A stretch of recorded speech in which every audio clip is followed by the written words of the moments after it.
আমার মতন ক্রেভিং তোমাদের আর কার কার আছে কাইন্ডলি আমাকে শেয়ার করো, কমেন্ট করো যে আমার মতন তোমাদেরও কারো ক্রেভিং। এত রাত্রি এখন প্রায় 11:30। আমার হঠাৎ করে ক্রেভিংস হলো যে আমি কিছু আইসক্রিম খাবো, পেস্ট্রি টাইপের। তো অনলাইনে ফ্লিপকার্টে 11 মিনিটসে দিয়ে দিলাম অর্ডার। আর এখন সেই ডেলিভারি দাদা বাড়ি থেকে কিছুটা দূরেই দাঁড়িয়ে আছে। গুড়ি গুড়ি বৃষ্টি পড়ছে। এই ফার্স্ট টাইম আমি এত রাত্রে এরকম অর্ডার দিলাম। চলো দেখো, সেটাই নিতে এসেছি। দাদাটা দাঁড়িয়ে আছেন, বলছেন দেখাচ্ছে অন্ধকার ফাঁকা।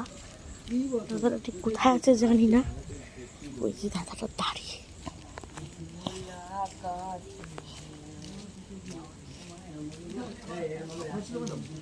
হ্যাঁ, যে দাদা এত রাত্রে আমার জাস্ট ক্রেভিংসটা, লোকেশনটা অ্যাকচুয়ালি অন্য জায়গায় বৃষ্টি দিয়ে দিয়েছে। আমি বুঝতে পারিনি, আমি চেক করিনি, মানে চেক করেছিলাম, খেয়াল করিনি। আমি এই যে এই লোকেশন দিই সব সময়। হ্যাঁ, আমি ওই সাইডে চলে গেছিলাম অ্যাকচুয়ালি। আচ্ছা, ওই যে এই পাড়াটা পেছনটা। ওই সাইডে মানে ছিল, ওইদিকে চলে গেছিলাম। হ্যাঁ, থ্যাংক ইউ এত রাত্রে আমার একটা ডেলিভারি দেওয়ার জন্য। এই যে দিয়ে গেছে দাদা, জাস্ট অর্ডার পেয়ে জাস্ট হেভি মজা হচ্ছে। খারাপ লাগছে এত রাত্রে আমি কাউকে ডেকে নিয়ে এসেছি, কিন্তু ওনারও তো একটা লাভ হলো, তাই না? উনি এইটা সবাই পেটের দায় করছে।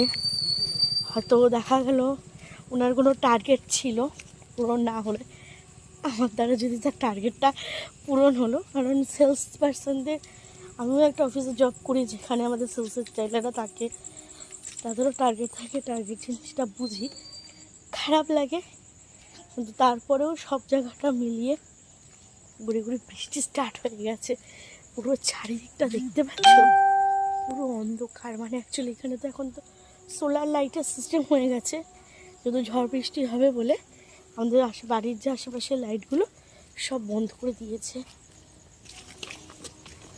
তো সেই কারণে চলে এসেছি ঘরে। হেভি মজা হচ্ছে, ফার্স্ট টাইম এত রাত্রে আমি অর্ডার করেছি।